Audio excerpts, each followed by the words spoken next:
Pemirsa, tidak hanya Iran, gelombang balasan ke pangkalan militer Amerika Serikat juga diluncurkan oleh poros perlawanan seperti Brigade Penjaga Darah di Irak dan juga Hizbullah di Lebanon. Nah, ketegangan antara Amerika Serikat dan Iran ini kembali meningkat tajam. Korps Garda Revolusi Islam Iran atau IRGC ini mengklaim bahwa telah melancarkan serangan balasan besar-besaran ke sejumlah pangkalan militer Amerika Serikat di kawasan Timur Tengah. Nah, serangan ini disebut sebagai respon atas serangan militer Amerika terhadap Iran sebelumnya. Nah, berikut kami paparkan, ini adalah sejumlah titik pangkalan militer Amerika Serikat yang menjadi target balasan atas serangan Amerika Serikat ke Iran. Kita lihat ke grafis berikutnya, pemirsa.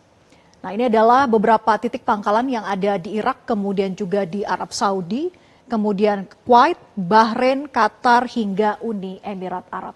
Nah, sedikitnya 11 pangkalan militer Amerika Serikat di kawasan Timur Tengah ini menjadi target serangan drone dan juga rudal.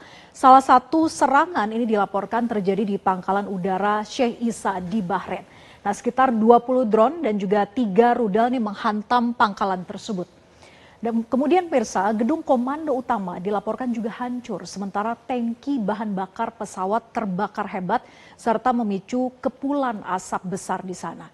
Nah, serangan ini juga menargetkan markas armada kelima Amerika Serikat di Bahrain yang merupakan pusat operasi Angkatan Laut Amerika Serikat di kawasan Teluk. Nah, beberapa bangunan ini dilaporkan mengalami kerusakan, sementara kebakaran juga terjadi pada kapal tanker di pelabuhan dekat pangkalan. Nah, sementara di Al Udeid Airbase di Qatar, ini radar strategis pemirsa. Radar strategis AN/FPS 132 itu milik Amerika Serikat yang diperkirakan ini bernilai sekitar 1,1 miliar dolar Amerika itu hancur. Kemudian IRGC ini menyebut bahwa penghancuran radar tersebut sebagai bagian dari operasi untuk melemahkan sistem pengawasan militer Amerika di kawasan. Nah, serangan ini juga dilaporkan menghantam pangkalan militer Amerika Serikat di Uni Emirat Arab, kemudian juga di Kuwait, Arab Saudi, dan Irak. Di Camp Arif Jan di Kuwait ini sebanyak 12 drone dilaporkan menyerang kompleks logistik utama militer Amerika. Sementara di Ain al-Assad Airbase di Irak ini rudal dan juga drone itu diarahkan ke hanggar pesawat dan juga fasilitas logistik militer. Nah, target lainnya ini termasuk Victory Base Complex di Baghdad, Erbil International Airport dan juga Al-Harir Airbase hingga Prince Sultan Airbase di Arab Saudi. Lalu pemirsa, bagaimanakah sikap dari negara-negara Teluk terhadap agresi yang dilakukan Amerika Serikat dan juga Zionis Israel ke Iran? Apakah akan mendorong jalur diplomasi untuk meredam konflik atau terseret dalam perang regional sebagai negara sekutu Amerika Serikat? Kita akan membahasnya bersama dengan analis Timur Tengah Muhammad Hussein. Selamat malam, Mas Hussein. Selamat malam, Vera. Ya, Mas Hussein. Negara-negara Teluk ini mengecam keras serangan balasan Iran ke pangkalan Amerika Serikat di wilayah mereka. Tapi mengapa negara-negara Teluk ini tidak melakukan serangan balasan ke Iran? Artinya secara terbuka mendukung langkah militer Amerika Serikat ataukah justru memilih untuk bersikap hati-hati saja untuk menghindari konflik langsung dengan Iran? Baik, sebetulnya memang sudah ada koordinasi sebelum adanya perang ini. Iran melakukan koordinasi yang cukup intens kepada negara-negara tetangga. Tidak hanya perang kali ini ya, bahkan ketika 2024 lalu, perang 12 hari antara Amerika, Israel, dan Iran, ada ketegasan di situ dari pihak Iran bahwa mereka tidak akan pernah menyerang wilayah Teluk dengan negara sekitar, kecuali mereka hanya mentargetkan pangkalan-pangkalan militer dan fasilitas-fasilitas yang digunakan oleh Amerika dalam mengamankan aset militernya. Nah, dan ini berkali-kali disampaikan secara terbuka oleh pemerintahan Iran maupun oleh Garda Revolusi Iran, dan ini juga ditanggapi positif selama ini. Dan artinya memang kalau kita melihat target-target yang yang dituju oleh Garda Revolusi Iran sejauh ini masih sesuai dengan komitmen mereka. Itulah mungkin yang sampai saat ini menjadikan pemerintah di negara-negara Teluk, di Kuwait, Uni Emirat Arab, Qatar, mereka masih menunjukkan respon formalitas yang terbatas. Artinya sekedar kecaman oleh para menlu-menlu mereka, kemudian sekedar press release dan sebagainya, tapi mereka tidak benar-benar mengambil tindakan yang sifatnya ofensif, meskipun pihak Amerika dan Israel, kalau kita melihat narasinya, berusaha untuk memancing negara-negara Teluk ini agar ikut menunjukkan agresivitasnya melawan sistem pertahanan Iran. Namun seperti yang kita lihat sampai saat ini, para petinggi-petinggi pemerintahan Teluk ini lebih memilih untuk bersikap pasif dan melakukan respon secara terukur, seperti itu. Ya, oke.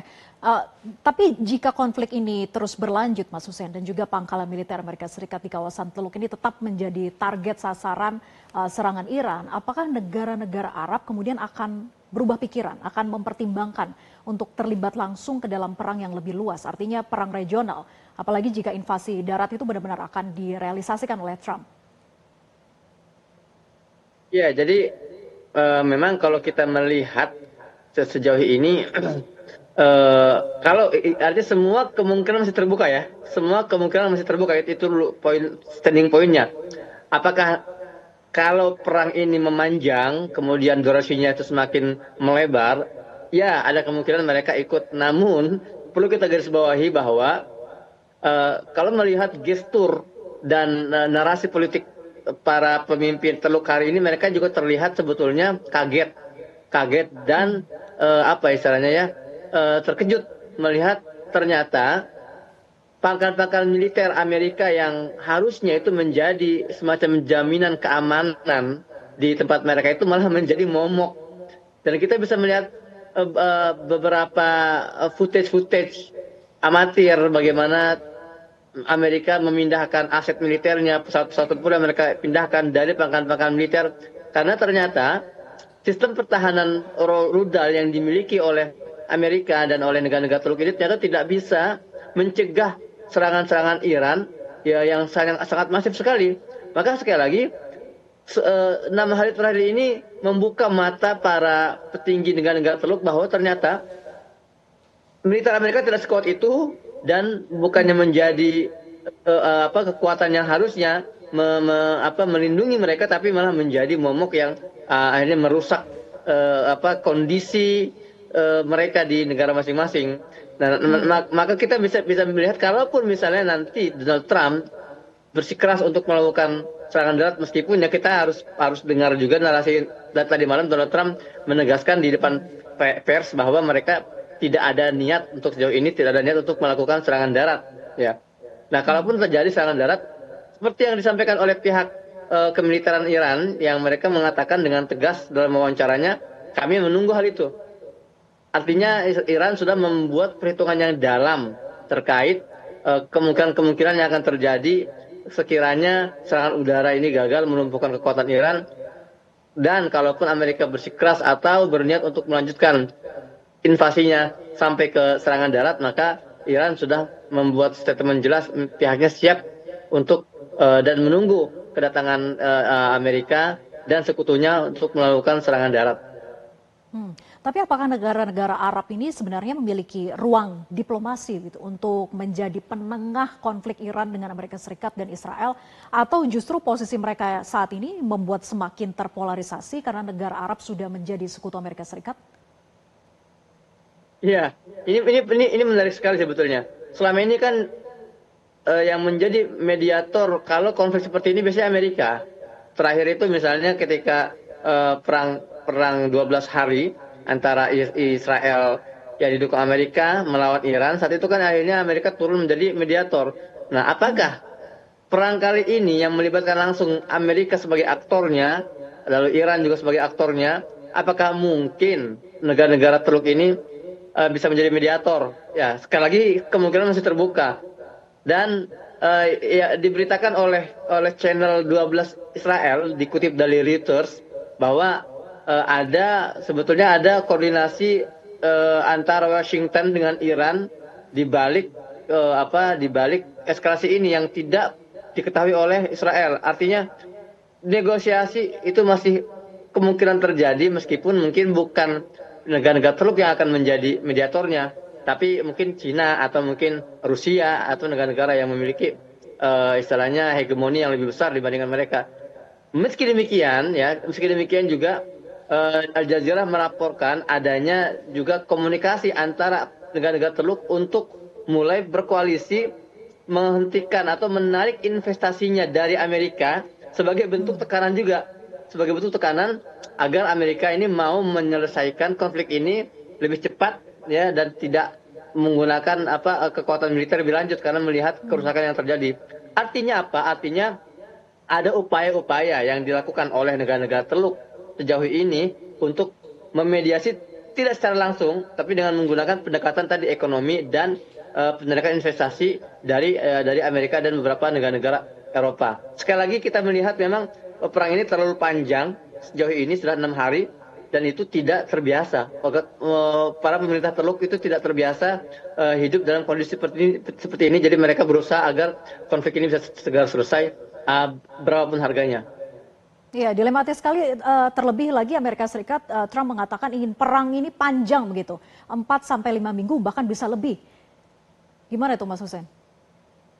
Iya, ya memang kalau kita mengambil kata-kata Trump, kita tahulah Trump ini tampaknya punya masalah psikologi ya, di mana banyak sekali statementnya dia itu yang berkontradiktif dengan realita. Ya contoh misalnya ketika 3 hari lalu dia mengatakan ada dari pihak pejabat Iran yang berusaha mendekatinya dan membuka negosiasi, namun kita menolak. Ternyata hal itu dikonfirmasi oleh pihak Iran dengan informasi yang kontradiktif. Pihak Iran mengatakan kami tidak pernah membuka ruang dialog dan kami tidak punya rencana untuk berdialog dengan Amerika. Untuk apa kami berdialog? Itu kata bagian pertahanan Iran. Untuk apa kami berdialog dengan Amerika kalau mereka menyerang kami dan kami harus membalasnya secara setimpal.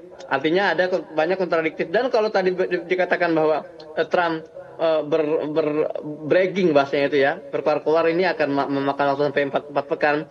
Kita melihat gestur politik dalam negeri Amerika ini menunjukkan hal yang berbeda. Kita melihat adanya demonstrasi besar-besaran hari ini yang menuntut agar Trump ini segera menghentikan atau menarik pasukannya dari Iran karena kerusakan yang diakibatkan oleh Donald Trump ini benar-benar masif. Saya mendapat informasi hari ini misalnya 1 hari pengeluaran Amerika dalam serangan Iran dalam hari terakhir ini 1 hari itu dia menghabiskan 1 miliar USD per hari. Belum juga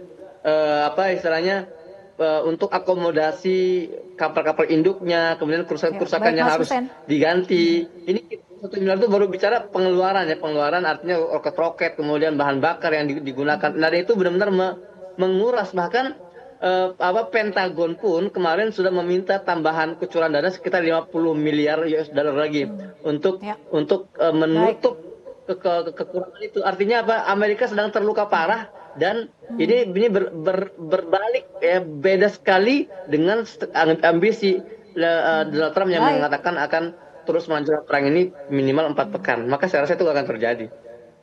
Baik, terima kasih Mas Hussein atas analisa Anda dan selamat malam. Jelajahi cara baru mendapatkan informasi. Download Metro TV Extend sekarang.